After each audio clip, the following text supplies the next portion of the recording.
In video number 1, I talked about something I called undisclosed rates. In this video, we're going to be talking about a new twist. I call it deceptive discount rates. Now, having said that, if you don't have the attention span to watch a 3-minute video about how processors skim off the top of 80% of your payments, there's a fair video linked in the description below. But for everybody else, I want to go over a real statement with you where the processor was applying deceptive rates so brazenly that the owner was able to lower their monthly bill by about 50%.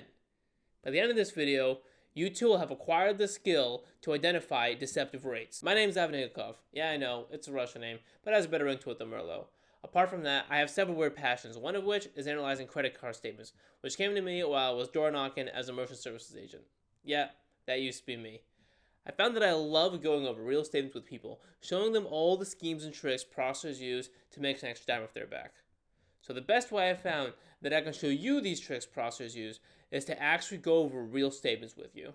What most people don't realize is that credit card processing is the only unregulated market in the American banking sector, well supported by lobby groups. Credit card processors purposely craft their statements to be too deceptive for obvious reasons, to the point where even a business accountant can't figure out what they mean, how they work, or where crucial information is hidden. So let me not waste your time, and let's get to the statement. Today what I have for you guys is a statement with a serious problem, something I call deceptive discount rates. Here we have a statement from Pivotal Payments for an auto repair shop.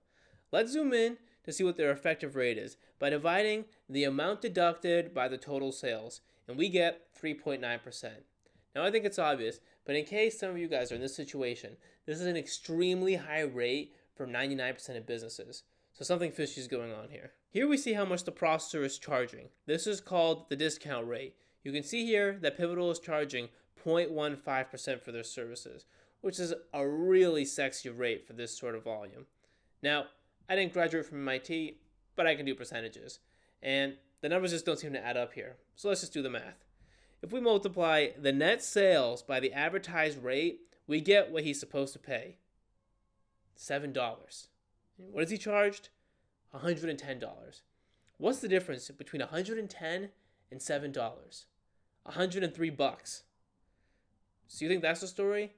Oh, they cheated him at $103. No, that's just the tip of the iceberg. Here's the difference for all of the other card brands. I consider this just to be simply fraud. Fraud. Wrongful or criminal deception intended to result in financial or personal gain. But just for the sake of the video, let's check the numbers that Pivotal was using to get these amounts. To find the real rate and not the BS they're feeding us, we're going to divide the discount due by the sales volume. Now we see the real rate, and it's almost 15 times higher than what appears on the statement. Do you know what this means? This business owner was being literally ripped off by more than $4,000 a year on $200,000 of revenue. That's insane.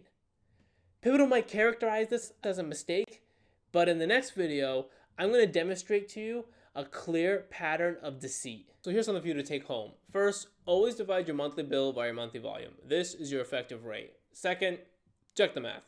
Look for your discount rate and multiply it by the sales volume and see if it all adds up. This is obviously a math jungle and we're obviously being treated like monkeys.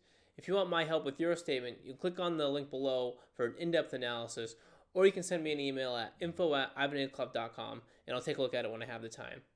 Good luck, stay safe, be good. That was me, Ivan Igakov, the Russian with an attitude.